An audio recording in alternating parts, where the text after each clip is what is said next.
War 2 fire అండి. నిజంగా movie మొత్తం ఫైరే. ఇక్కడ ఫైర్ అంటే సూపరు, బంపర్ అని కాదు. సినిమా మొత్తం మంటలే ఉంటాయి. ఆ మంటలకి నా కళ్ళు మండి ఫైనల్ ఔట్‌పుట్ హెడేకొచ్చింది. యాక్షన్ సీన్స్ వచ్చిన ప్రతిసారి కళ్ళు మూసుకొని రెస్ట్ తీసుకోవాలనిపించింది. అంత హైలైట్‌గా ఉన్నాయి ఆ యాక్షన్ సీన్స్ అయితే. నేనైతే మూవీ హిట్ అవ్వాలని బాధ్యతగానే సినిమా చూసా. బట్ మేకర్సు నన్ను సాటిస్ఫై చేసేలా సినిమా బాధ్యతగా తీయలేదేమో మరి. ఫుల్లు డిసప్పాయింట్ అయ్యాను. నచ్చలేదు నాకు. నా వరకైతే సినిమాకి ఏ సీన్స్ అయితే ప్లస్ అవుతాయని ఖర్చు పెట్టి మరి తీశారో, ఆ సీన్సే పెద్ద దెబ్బేసాయి దీనికి. ఒక్కో యాక్షన్ సీన్ ఉంటది. 'హృతిక్' ఇంట్రోకి ఒక యాక్షన్ సీన్ ఉంటది. 'ఎన్టీఆర్' ఇంట్రోకి ఒక యాక్షన్ సీన్ ఉంటది. బాంబు పేలటం, మంట రావడం, అందులో నుంచి హీరో రావటం. అసలు ఈ ఒక్క సీన్‌కి గూడా లాజిక్ ఉండదు. బొక్క ఉండదు. అసలు వాళ్ళు నార్మల్ స్పై హీరోలా? లేకపోతే సూపర్ మ్యాన్, స్పైడర్ మ్యానా అనే ఫీలింగ్ వచ్చింది.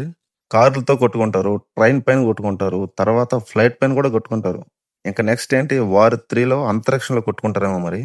ఇక్కడ నా పాయింట్ ఏంటంటే వాళ్ళు ఎక్కడ కొట్టుకున్నారనేది కాదు. వాళ్ళు ఎక్కడ కొట్టుకున్నా కొంచెం నమ్మేలా ఉండాలి.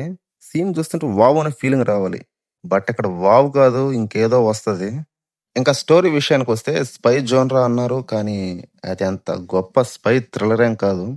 అంటే స్పై ఎలిమెంట్స్ అందులో సీరియస్‌నెస్ అంత ఏమి లేదు దీంట్లో. స్పై కాన్సెప్ట్ కాకుండా ఇంకో కాన్సెప్ట్ ఉంటది ఇందులో.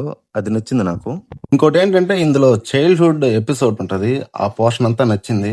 అలాగే ఎన్టీఆర్ అండ్ హృతిక్ రోషన్ మధ్య కాన్వర్జేషన్స్ అక్కడక్కడ నచ్చింది. క్లైమాక్స్ ఫైట్ మంచులో ఉంటది. అది కొంచెం నచ్చింది. అంటే ఆ మంటల్లో ఉండి ఉండి చల్లగా మంచుల్లోకి వచ్చేతలకి అదొక ఫీలింగ్ బాగుంది. ఇకపోతే మోస్ట్ ఇంట్రెస్టింగ్ రోల్ మన ఎన్టీఆర్ అండి. అక్కడ నాగార్జున, ఇక్కడ ఎన్టీఆర్. మన హీరోలని బాగా చూపించారు. ఇప్పటి వరకు తెలుగులో ఎవరు చూపించలేదు అంటే ఏంటి? బాగా రెడీ చేసి, అందంగా బట్టలేసి, హెయిర్ స్టైల్ పెడితే సరిపోతుందా? రాసే క్యారెక్టర్ కెరీర్‌లోనే బెస్ట్ అయి ఉండాలి. అప్పుడే దానికి ఒక కల్ట్ ఫ్యాన్స్ వస్తారు. అంతేగాని సిక్స్ ప్యాక్ చూపించి క్లైమాక్స్‌లో కింద పడి దొబ్బితే దాన్ని బాగా చూపించారంటారా ఏంటి? ఎన్టీఆర్ గారి రోల్‌లో చాలా షేడ్స్ ఉంటాయి. పాజిటివ్‌గా, నెగెటివ్‌గా. బట్ సరిగ్గా ఎగ్జిక్యూషన్ చేయలేదనే ఫీలింగ్ వచ్చింది నాకు. అంటే ఆ యాక్షన్ సీన్స్ లో పెట్టిన time and money Hrithik and NTR character development లో పెట్టి ఉంటే బాగుండేది అనిపించింది. పర్ఫార్మెన్స్ వైజ్ క్లైమాక్స్ లో ఎన్టీఆర్ గారు బాగా చేశారు. నా వరకు అయితే జైలు అవకాశాలు రావణ, అలాగే టెంపర్ లో దయ, ఈ రెండు క్యారెక్టర్స్ నెగిటివ్ రోల్స్ లో సూపర్ ఉంటాయి. వాటిని చూసిన తర్వాత ఈ దయ రావణ ముందు ఈ విక్రమ్ పిల్లబచ్చా అనే ఫీలింగ్ వచ్చింది నాకు. ఇంకపోతే 'హృతిక్ రోషన్' గారి యాక్టింగ్ బాగుంది. గుడ్ యాక్టర్ అనిపిచ్చారు. సైలెంట్‌గా ఉండే సీన్స్‌లో చాలా బాగా చేశారు. ఇంకా 'Kiara Advani' very beautiful screen presence and స్క్రీన్‌కి హుక్ చేస్తది.